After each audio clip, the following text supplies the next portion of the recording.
L'enseignement qui vous est proposé dans cette cassette retrace toutes les techniques développées par Jean-Michel Fabre, une pédagogie élaborée depuis 12 ans auprès de 50 000 élèves. Cet apprentissage va au-delà du parfait petit créneau, du démarrage en côte ou de la connaissance du sacro-saint code de la route. Elle vous apporte toutes les techniques indispensables à chaque conducteur responsable pour être efficace et devenir un conducteur maître de sa voiture, faisant ressortir outrageusement que vitesse et alcool ne justifient pas tous les drames de la route.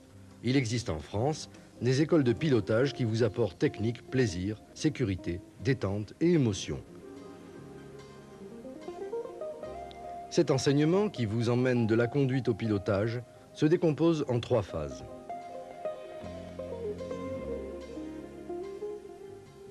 Acquérir les gestes appropriés sur les commandes du véhicule en éliminant les mauvaises habitudes.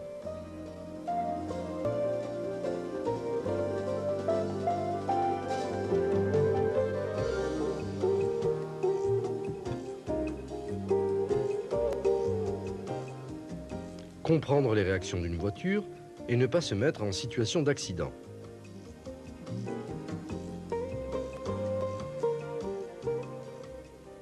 Conditionner certains réflexes indispensables à la maîtrise d'une voiture qui échappe brutalement à votre contrôle.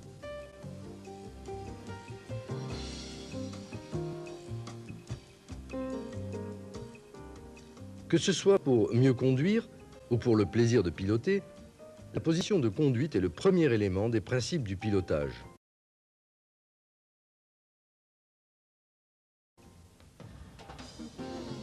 Vous devez vous sentir à l'aise dans l'auto, pas trop loin, et bien sûr, pas trop près.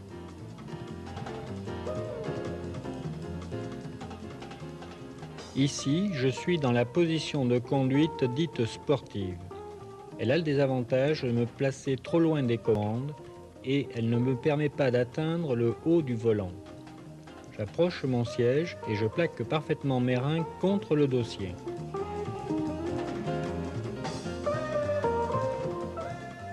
J'ai la possibilité, en laissant l'épaule collée contre le dossier, d'atteindre le haut du volant avec la paume de la main.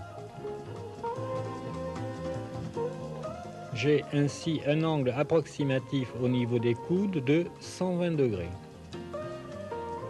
C'est la position dite de maîtrise, celle qui me permettra d'agir sur le volant très rapidement avec les gestes les plus amples possibles. Si j'ai à effectuer un long parcours, j'adopterai la position dite autoroute, position pour laquelle j'incline légèrement le dossier.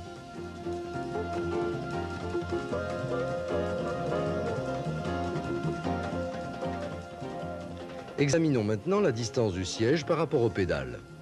Je dois pouvoir débrayer à fond sans que mon pied gauche ne soit en extension.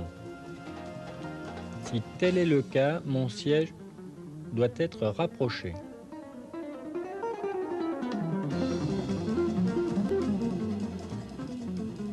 Le pied droit doit être posé sur le plancher, face au frein, et doit pouvoir passer très rapidement de l'accélérateur au frein et inversement.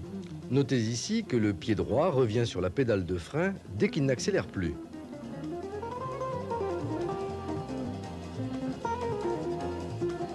Le pied n'est jamais positionné face à l'accélérateur.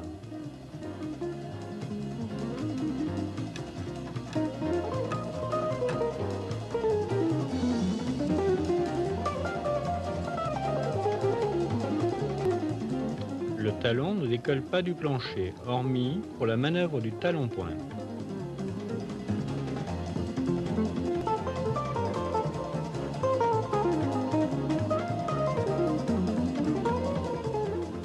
Vérifions que tous les mouvements s'effectuent sans que le genou ne heurte le volant.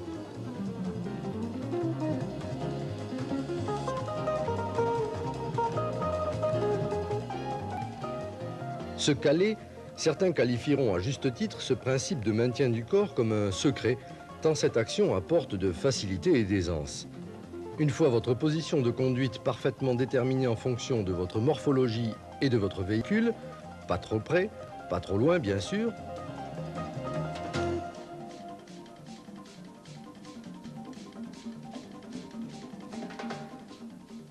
Il s'agira, après un rétrogradage, de relâcher complètement l'embrayage et de positionner le pied gauche pour le maintien du corps. Pour se caler, émettre une force avec la jambe gauche qui va bloquer votre bassin dans le dossier.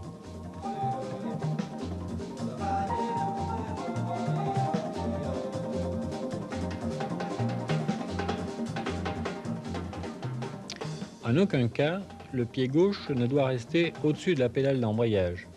Une fois le changement de vitesse terminé, la jambe vient se repositionner, prête à venir se bloquer pour le meilleur maintien. Un calage correct, c'est la condition indispensable pour conserver les bras détendus et agir rapidement sur le volant.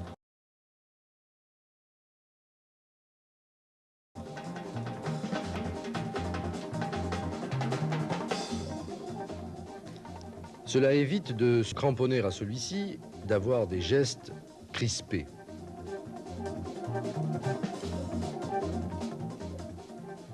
De pouvoir doser correctement un freinage.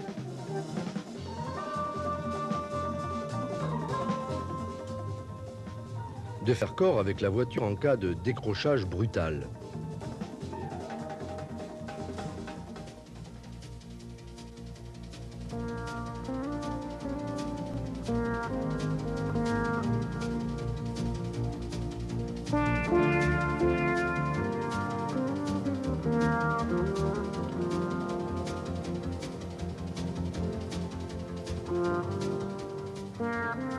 Pour aborder un virage dans de bonnes conditions et ne pas se trouver surpris, cela suppose une analyse précise et différents gestes que nous décomposerons ici.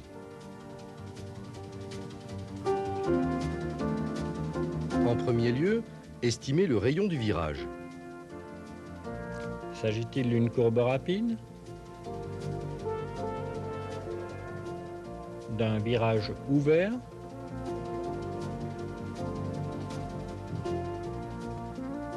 D'un virage serré?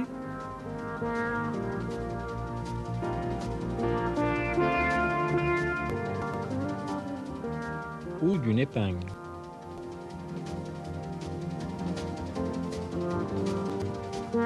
Cela suppose en général de freiner, de rétrograder,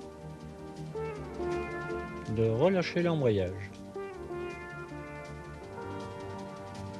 Se caler et préparer son volant en fonction du type de virage abordé et engager la voiture dans le virage.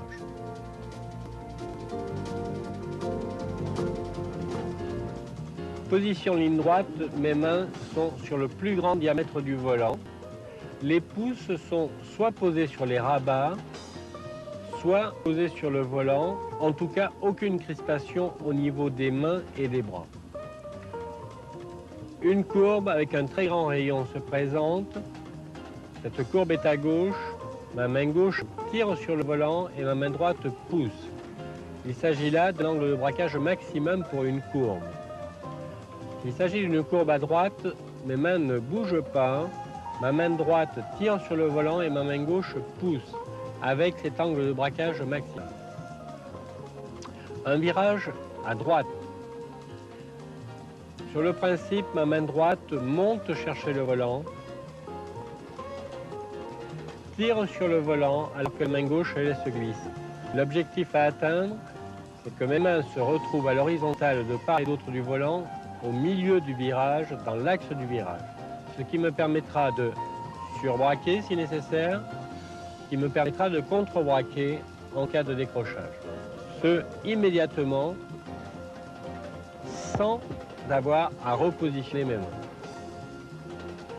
J'assure le retour du volant avec le geste inverse, ainsi, sachant qu'il ne faut jamais laisser revenir le volant seul, c'est-à-dire lâcher le volant. Un geste courant et habituel, mais un des plus gros risques que vous puissiez prendre. Plusieurs rayons de virage. Si celui-ci est relativement ouvert, je viendrai prendre mon volant ici, cela suffira.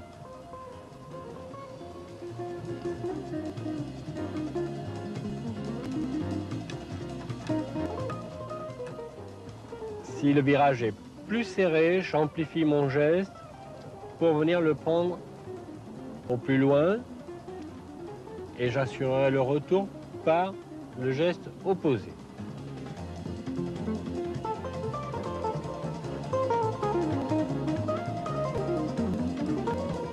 L'amplitude maximum que je peux donner à mon geste consistera à faire ceci et j'aurai là un demi-tour de volant. Si cela ne suffit pas, ma main extérieure, ma main gauche, sert de relais le temps que l'autre main vienne reprendre. Pour assurer le retour, geste opposé.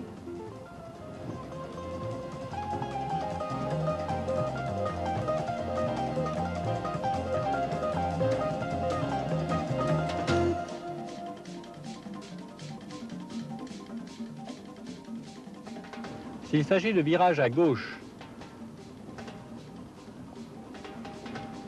ma main gauche tire, ma main droite reste à l'horizontale.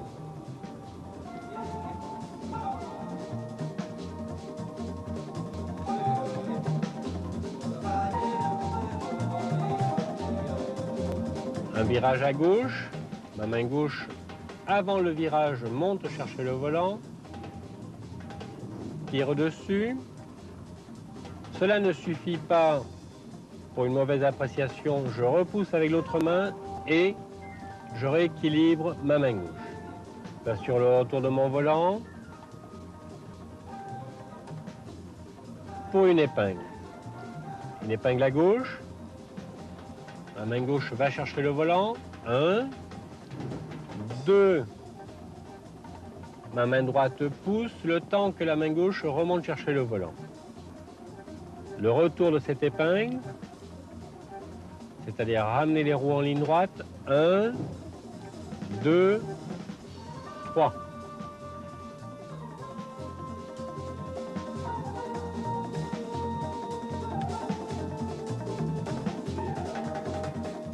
À éviter,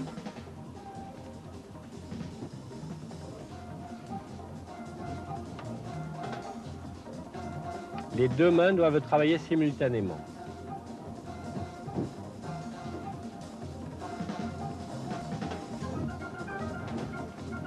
Le volant tourne régulièrement.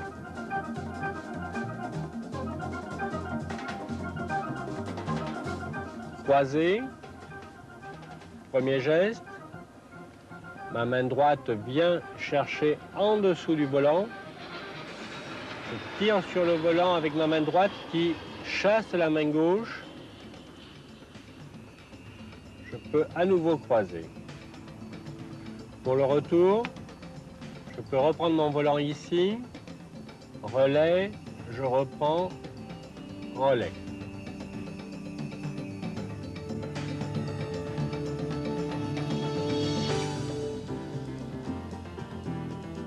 Une épingle à gauche, je croise, relais, je recroise, je ramène mon volant. Deux solutions pour ramener, je croise, j'ai fait un tour de volant, je peux ramener ainsi, relais et ainsi.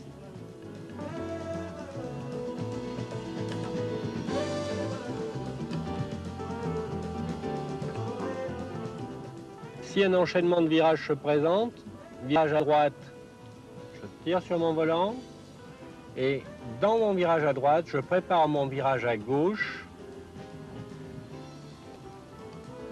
en évitant le retour à la ligne droite, à savoir virage à droite, ligne droite et aussitôt virage à gauche, j'évite un geste de volant.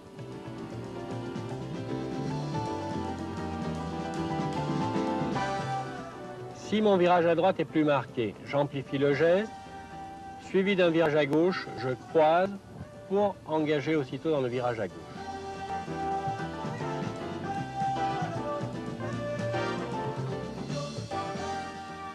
Mobilité des mains sur le volant.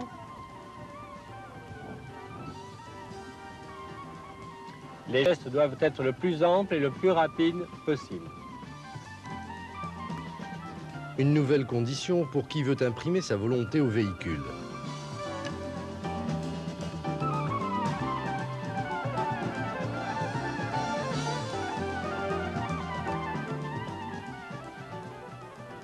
Chaque geste devra être décomposé lentement, calmement, en éliminant ainsi les mauvaises habitudes acquises.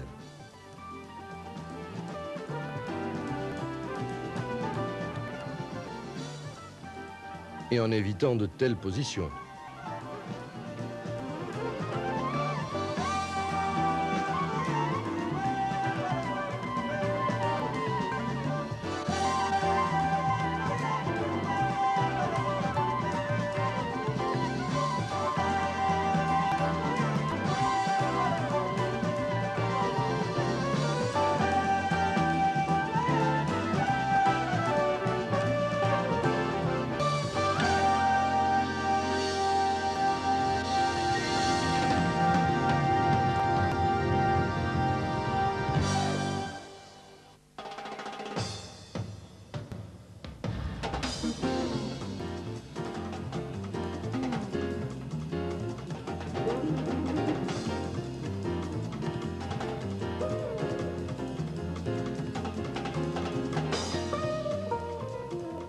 Tous ces gestes ont été réalisés pour les besoins du film. Ils ne font que recréer la dure réalité de tous les jours.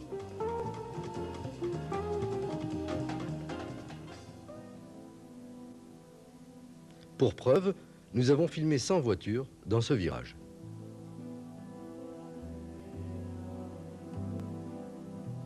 « 94 conducteurs avaient une position qui, s'ils étaient surpris par un obstacle ou une subite perte d'adhérence, n'auraient pas été à même de contrôler leur véhicule.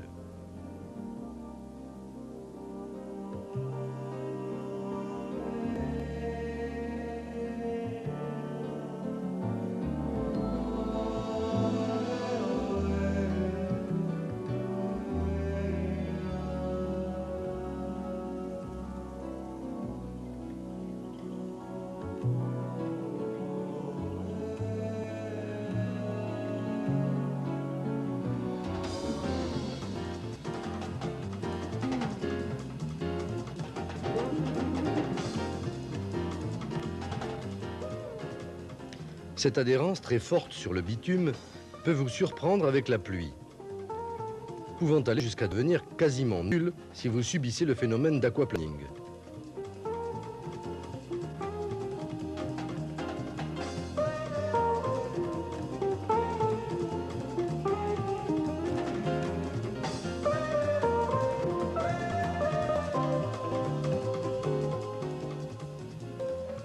L'observation très attentive du sol fournira de précieux indices et peut ainsi vous éviter d'être surpris. On ne le dira jamais assez. Prudence est mère de sûreté.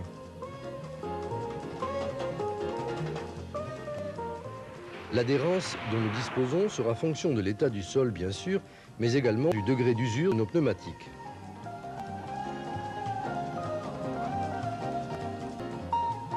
Nous agirons sur les commandes du véhicule en conséquence, en réglant notre vitesse et en agissant sur les commandes en tenant compte de ces différents paramètres.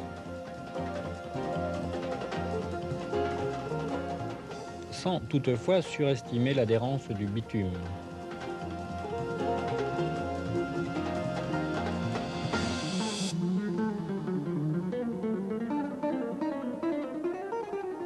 La perte d'adhérence peut être créée par une accélération trop brutale et trop forte.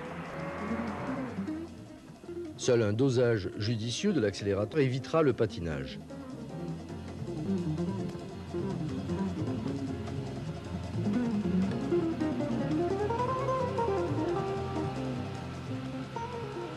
Si ce patinage intervenait, soulagez la pression sur l'accélérateur progressivement.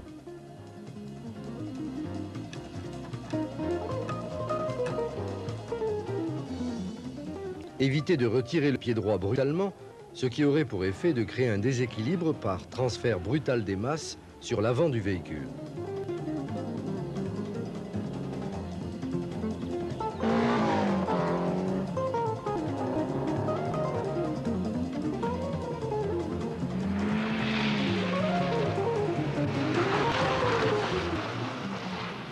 Une accélération excessive engendre une perte d'adhérence sur les roues avant d'une traction, c'est le sous-virage.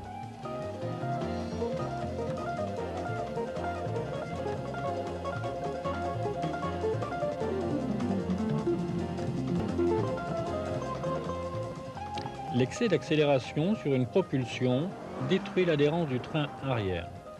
C'est le survirage pouvant entraîner le tête-à-queue complet.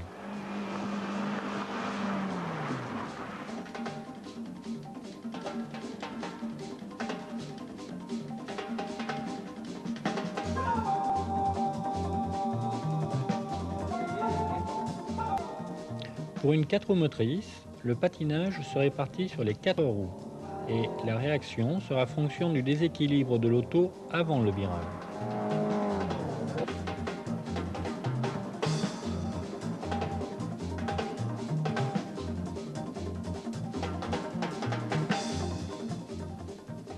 Ne confondez surtout pas relâcher le pied et soulager progressivement.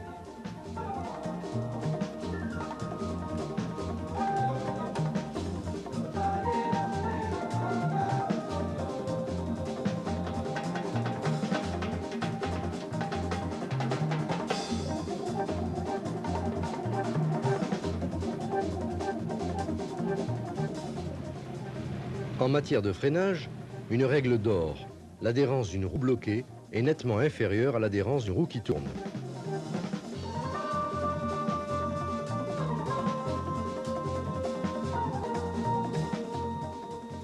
Ne pas confondre freinage et blocage. Le freinage vous permet de vous ralentir, de vous arrêter et d'inscrire correctement une voiture dans un virage ou une épingle.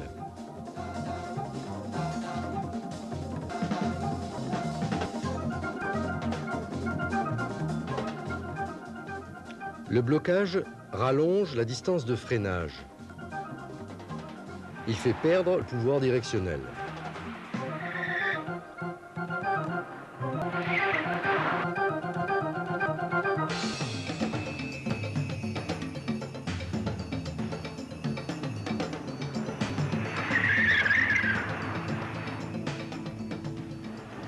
Le système anti-blocage est efficace dans 80% des cas, mais n'exclut pas l'erreur d'appréciation.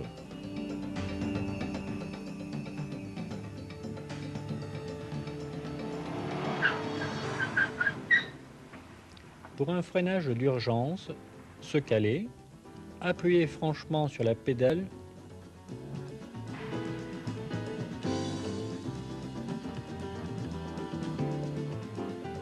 et diminuer progressivement la pression. Si le blocage intervenait, soulager légèrement la pression et débrayer sur les derniers mètres avant l'arrêt complet. Savoir apprécier une distance de freinage et doser correctement la pression sur la pédale de frein nécessite quelques entraînements bien analysés. Cela permet de connaître la pression à exercer avant d'atteindre le blocage. Une telle maîtrise éliminera le réflexe qui consiste à rester crispé sur votre pédale de frein en cas d'urgence.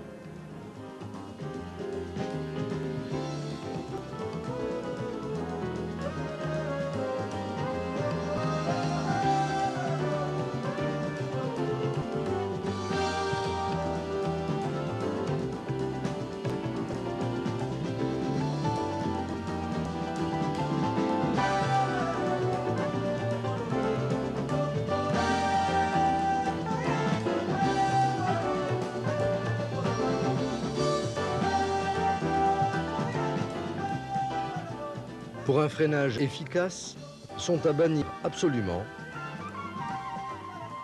le rétrogradage, la redescente des vitesses,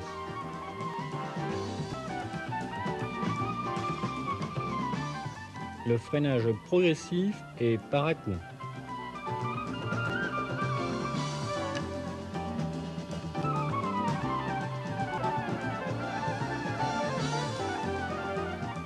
le pompage sur la pédale de frein,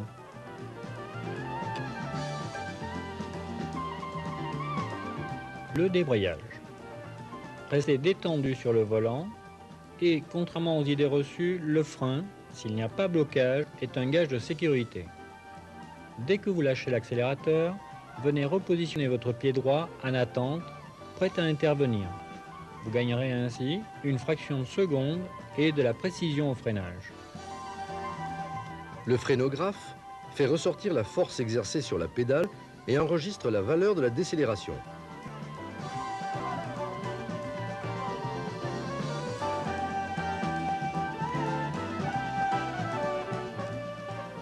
Tu as attaqué franchement ton freinage parce qu'on a une très forte décélération au départ.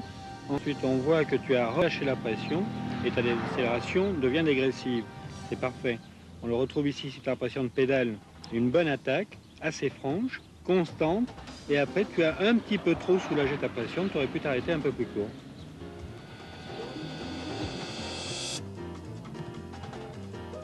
Qu'il s'agisse de monter les vitesses ou de les redescendre, une erreur de sélection peut être préjudiciable à la mécanique et engendre un déséquilibre dans le comportement du véhicule. Pour éviter toute erreur de sélection, ne pas poser la main à plat sur le levier, ne pas refermer les doigts.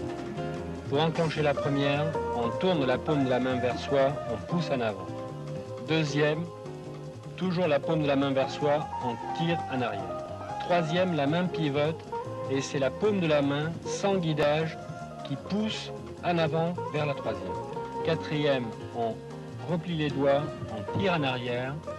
Cinquième, on repositionne la main paume en avant et par une force à droite, on pousse encore en avant.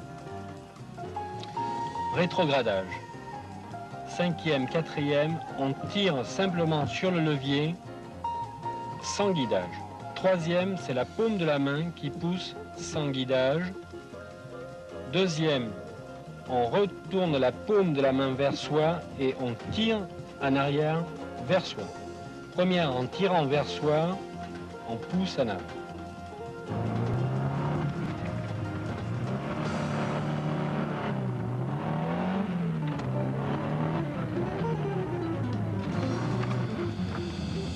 Le double débrayage se pratique au moment du rétrogradage, bien qu'il ne soit plus indispensable de nos jours pour la boîte de vitesse. Le double débrayage se révèle utile dans deux cas. Pour effectuer un dépassement rapide et sûr, pour gravir une rampe sur le rapport adapté. Sa pratique apporte le confort, sécurité, en évitant un léger blocage de roue au réembrayage. Il existe le vrai double débrayage.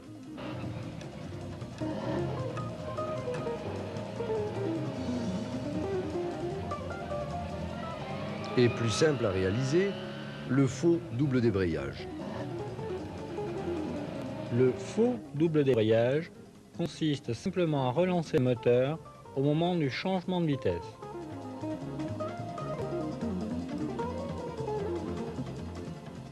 Au ralenti, je débraye, je rétrograde en relançant le moteur, je relâche l'embrayage.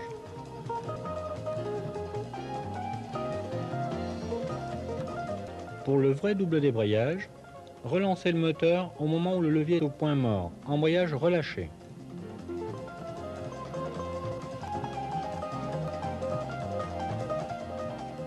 Au ralenti maintenant,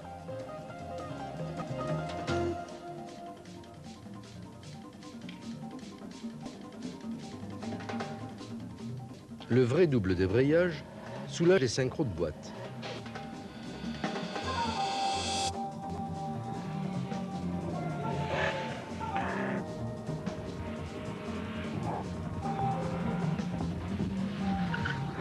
Un terme rébarbatif à consonance sportive, il apporte tant d'avantages à la conduite de tous les jours qu'il ne serait pas utopique de l'apprendre dès l'obtention du permis.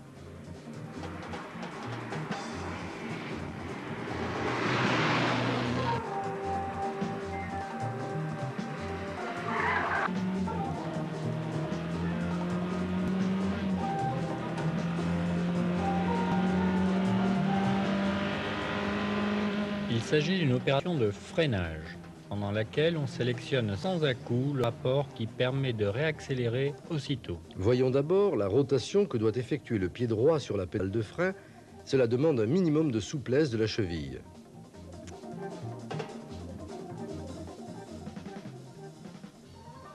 J'accélère, je freine, je relance et je reviens en position initiale de freinage. J'accélère, mon talon est face au frein. Je freine, je relance un coup sec et je reviens aussitôt en freinage. Je lâche le frein, j'accélère. Je freine, je relance et je reviens en position initiale de freinage. Je ne reste pas sur l'accélérateur trop longtemps. Il s'agit d'un coup sec. Il est bien noté que le talon est face au frein et non face à l'accélérateur. J'accélère, je freine, je relance. Je peux faire également ceci. La pression sur la pédale de frein est constante au moment du coup d'accélérateur. J'accélère, je freine, je donne un coup d'accélérateur, la pression sur la pédale de frein doit rester constante. Tout comme pour le double débrayage, il existe le faux et le vrai talon-pointe. Voyons la pratique du faux. Le faux talon-pointe. Je suis en troisième. Mes deux mains sont sur le volant. Je freine, je débraye, je change de vitesse et je relance le moteur simultanément, tout en maintenant une pression constante sur la pédale de frein. Je lâche l'embrayage, je maintiens mon freinage. L'opération est terminée, je peux réaccélérer. 1, 2, 3, 4. Je change de vitesse. 5, 6. Étudions maintenant le vrai talon-pointe.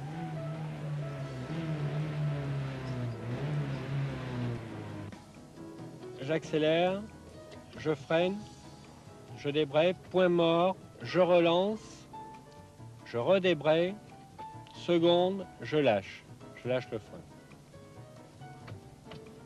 Troisième, je roule, je freine, débraye, point mort, coup d'accélérateur, je redébraye, seconde, je lâche ensuite le frein.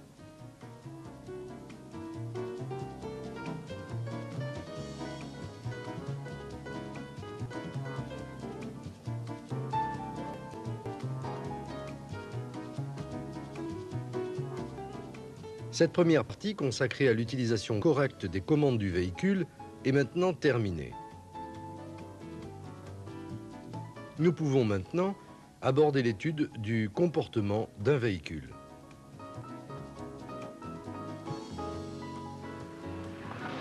Nous éviterons ainsi de nous placer en situation d'accident.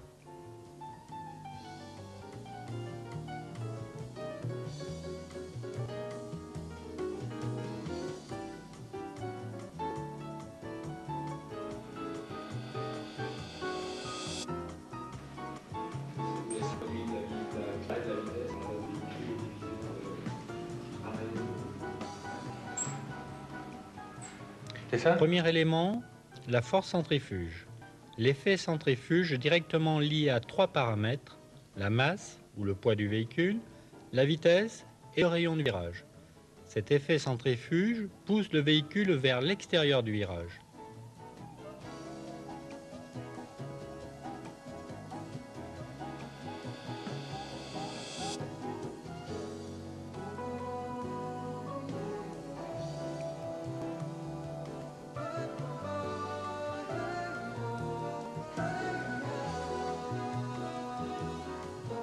Deuxième élément, l'adhérence. Elle est déterminée par l'état du sol et par l'état des pneumatiques.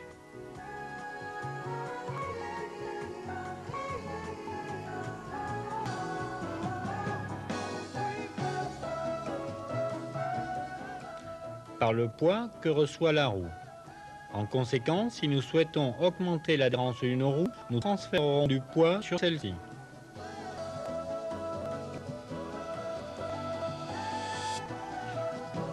Le survirage. Lorsque la limite d'adhérence est atteinte, ce sont les roues arrière qui décrochent les premières.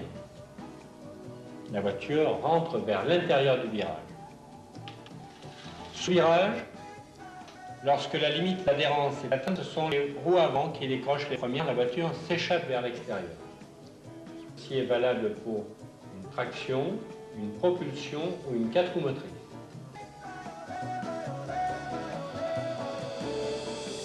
Par la décélération ou par le freinage, nous apportons du poids sur les roues avant. Nous augmentons ainsi l'adhérence du train avant et délestons le train arrière. L'accélération augmente l'adhérence du train arrière et déleste les roues avant.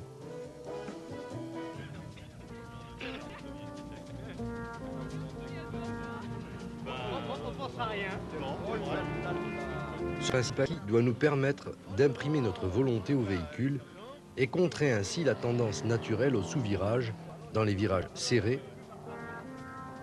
et les épingles.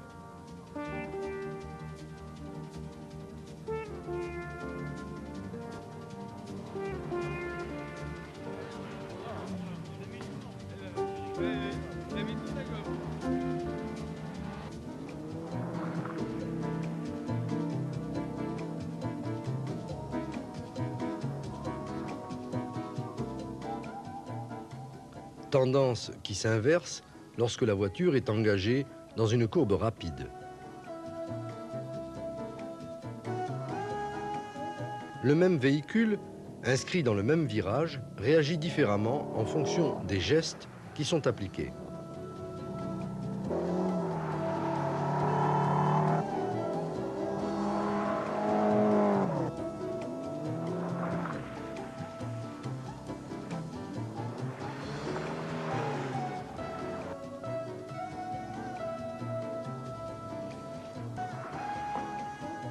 Et contrairement aux idées reçues, une propulsion sous-vire également.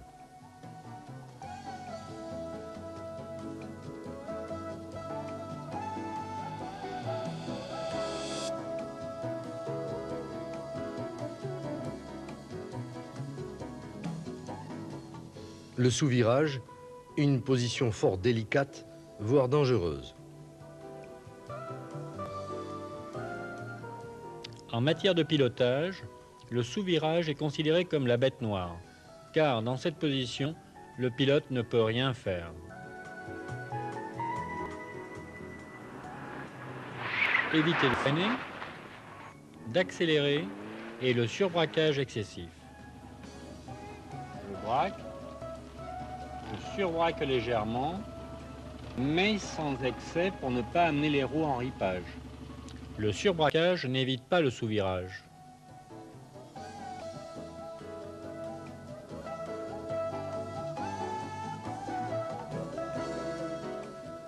Pour éviter le sous-virage en virage serré et en épingle, créez un transfert de masse sur l'avant de l'auto par décélération ou par freinage. Ensuite, engagez la voiture franchement avec un coup de volant précis, en évitant toute hésitation ou progressivité.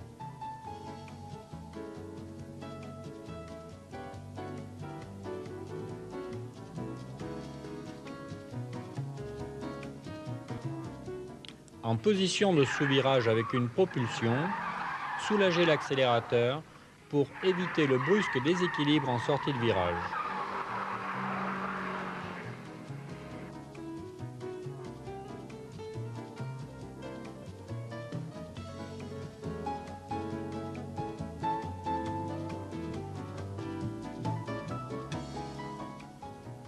Si vous disposez d'une voiture très sous-vireuse, vous pouvez avoir recours à l'appel contre appel. L'appel contre appel consiste à appliquer un transfert de masse latéral avec un léger coup de volant inverse au virage.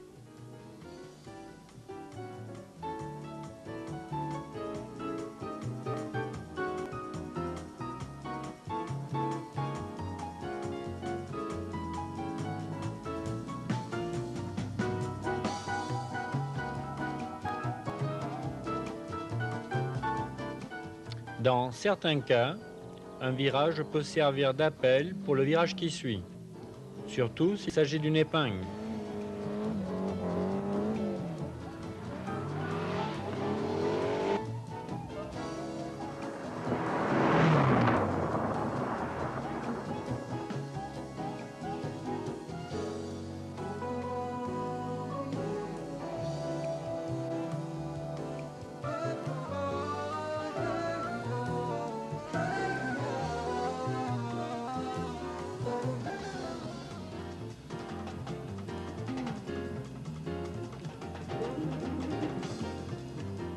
En cas de sous-virage excessif et pour éviter la sortie de route, vous pouvez avoir recours au frein à main, à condition qu'il agisse sur les roues arrière de l'auto.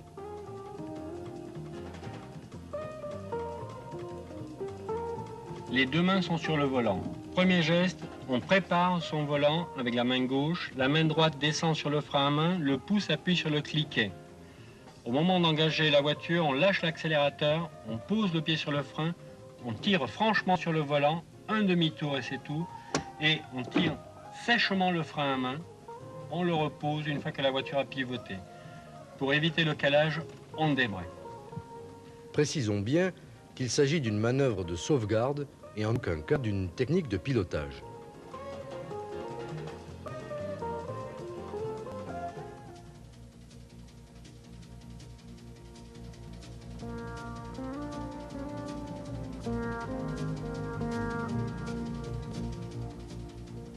Parce que nous avons voulu éviter le sous-virage ou surpris par un obstacle dans une courbe, nous aurons trop brutalement levé le pied de l'accélérateur, la voiture peut s'engager en survirage. Si nous n'avons pas beaucoup de recours avec le sous-virage, il en est autrement avec le survirage. Encore faut-il connaître le type de voiture que nous conduisons. Propulsion,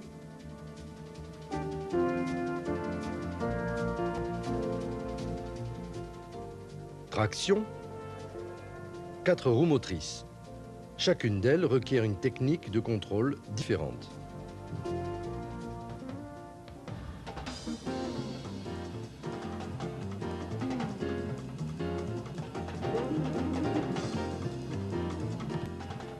Pour une propulsion, contrebraquer très vite, sans lâcher le volant. La mobilité des mains doit être parfaitement acquise pour agir efficacement. Le contrebraquage sera d'autant plus important que la dérive est forte.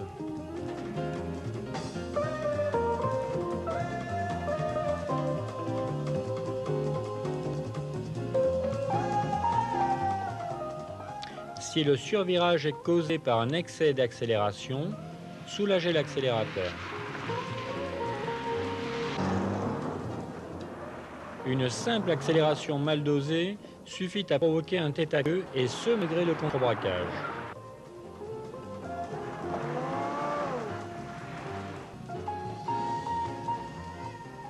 Un manque de rapidité dans les gestes entraîne lui aussi le tête-à-queue.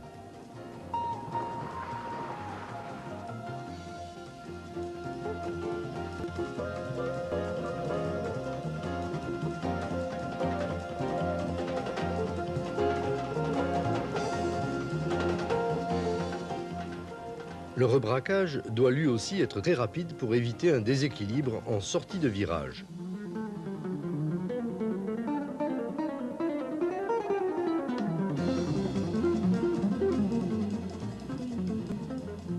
Sur le plan de l'efficacité, celle-ci sera préservée si le contrebraquage n'est pas très marqué.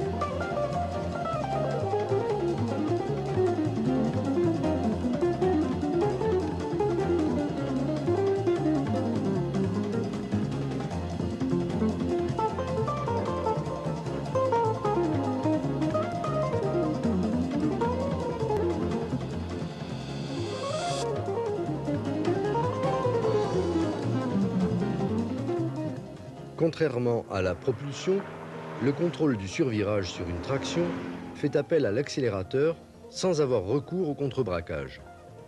Ce principe de base est d'une facilité déconcertante mais fait appel à 2 gestes antinaturels.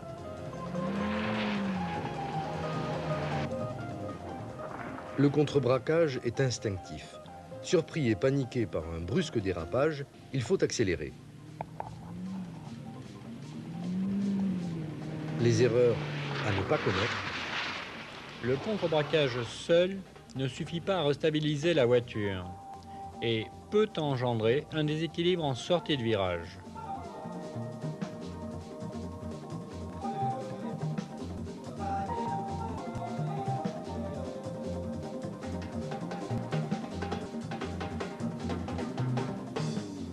Une accélération mal dosée, trop forte et trop prolongée fera repasser le véhicule en sous-virage.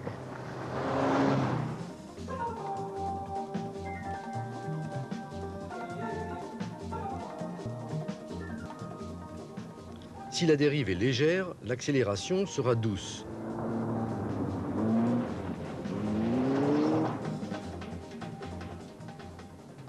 Si la dérive est forte, l'accélérateur sera enfoncé très fort.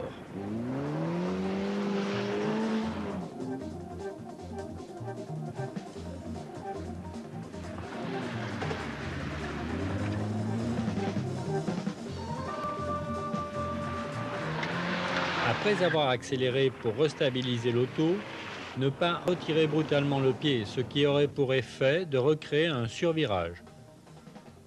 Dans certains cas, malgré l'accélération, un léger contre-braquage est nécessaire pour restabiliser l'auto.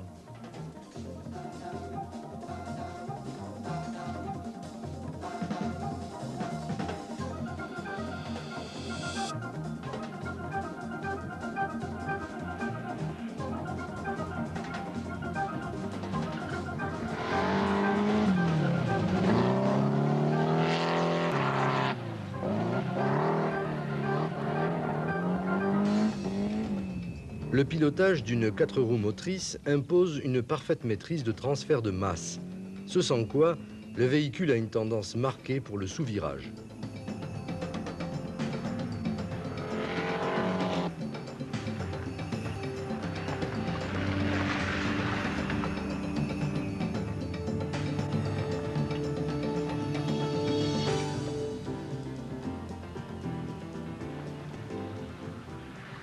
Pour bien contrôler une 4 roues motrices, nous devrons la considérer comme une traction dans la première partie du virage, c'est-à-dire ne pas contrebraquer et accélérer, et dans la deuxième partie, comme une propulsion, c'est-à-dire contrebraquer et doser l'accélérateur.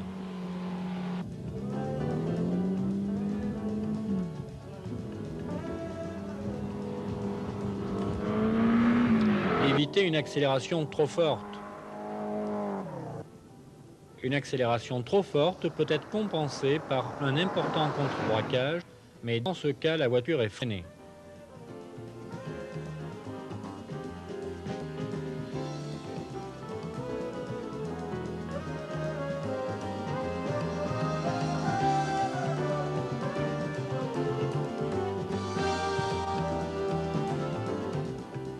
Si à l'extrême, les véhicules 4 roues motrices posent quelques difficultés de pilotage, ils apportent une sécurité accrue et une efficacité redoutable.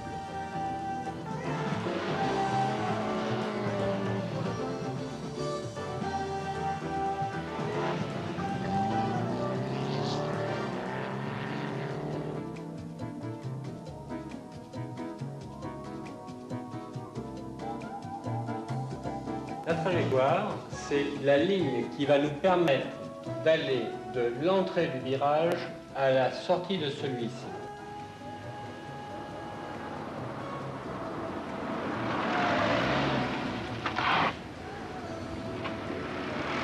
La première que je connaisse, c'est celle-ci. C'est celle que j'ai appris à l'auto-école. On m'a dit, monsieur, vous roulez à 20 cm du bord, surtout vous n'en bougez pas, vous ne vous laissez pas déporter à l'extérieur, il n'y a que si vous rencontrez un vélo, vous écartez d'1 mètre et vous revenez à 20 cm du bord. C'en est une. Est-ce qu'elle vous plaît? La vitesse, on va la considérer comme constante. Si on veut diminuer l'effet centrifuge, qu'est-ce qu'il faut faire? Le modifier? L'augmenter, voilà. Si on veut diminuer l'effet centrifuge, augmenter le rythme. OK?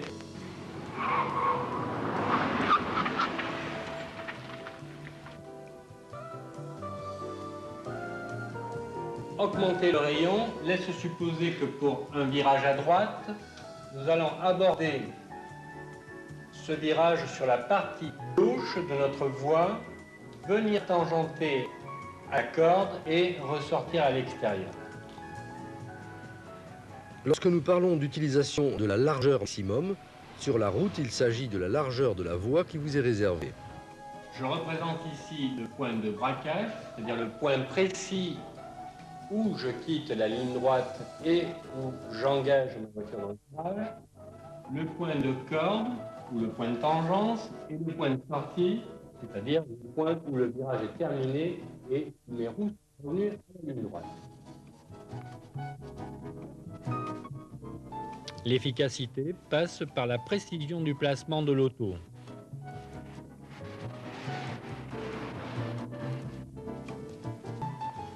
S'efforcer de passer à la corde d'un virage, un gage de sécurité et d'efficacité.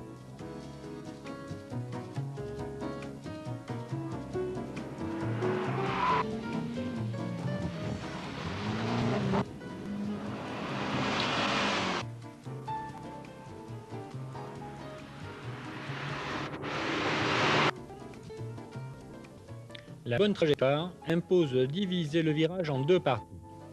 Première partie, sollicitation, vitesse réduite, braquage accentué. Deuxième partie, dès la corde, augmenter le rayon en accélérant progressivement, ce sans quoi nous tombons dans la trajectoire instinctive très dangereuse.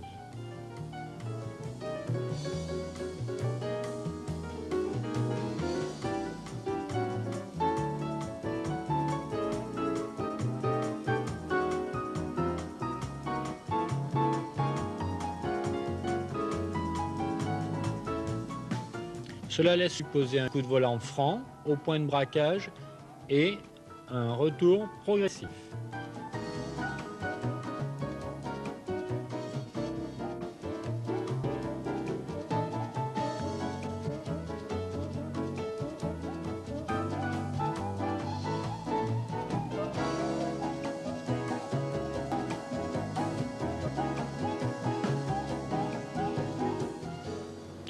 Le coup de volant interviendra d'autant plus tôt que la vitesse est grande, que l'adhérence est faible. Cela s'appelle l'anticipation.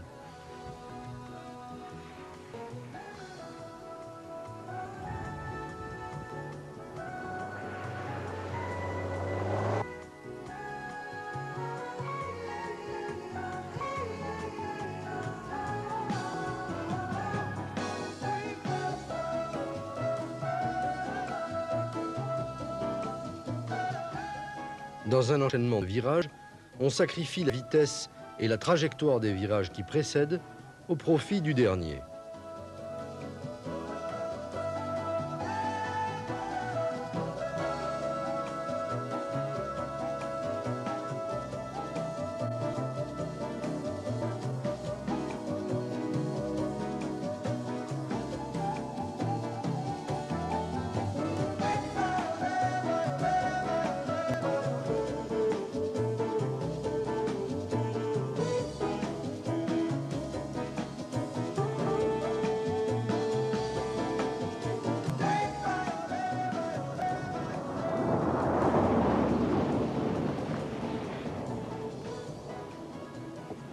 Plus le virage est rapide et plus l'accélération intervient tôt.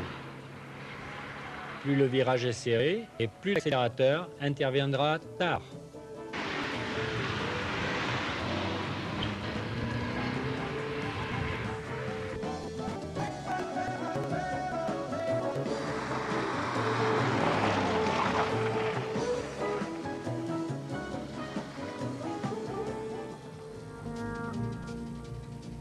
Vous faites maintenant la différence entre conduire et piloter. Cela suppose une connaissance technique et un travail. Celui-ci doit s'effectuer progressivement.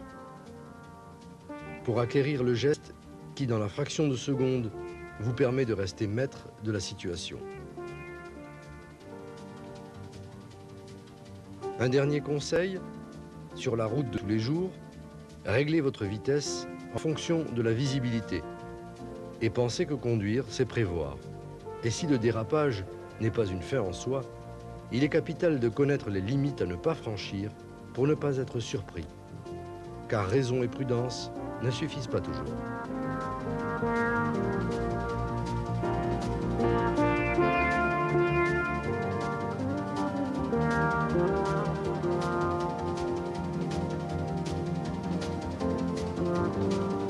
Yeah.